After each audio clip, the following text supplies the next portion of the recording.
তৃণমূলকে ভোট দেওয়া মানে তার থেকে ভালো বিজেপিকে ভোট দিয়ে দিলাম। তৃণমূলকে ভোট দেওয়া মানে তার থেকে অনেক ভালো বিজেপিকে ভোট দিয়ে দেওয়া। তৃণমূলকে ভোট দেওয়া মানে তার থেকে ভালো বিজেপিকে ভোট দিয়ে দিলাম। তৃণমূলকে ভোট দেওয়া মানে তার থেকে অনেক ভালো বিজেপিকে ভোট দিয়ে দেওয়া। অধীর চৌধুরীর মুখ থেকে শেষ পর্যন্ত গোপন আঁতাতটা বেরিয়েই গেল।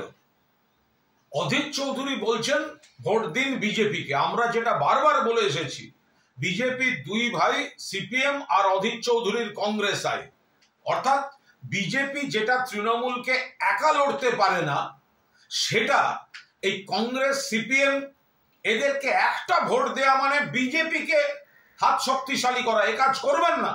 অধীর চৌধুরী বলছেন আমাদের ভোট না দিলে বিজেপিকে ভোট দিন। বিজেপির এজেন্ট, বিজেপির দালাল।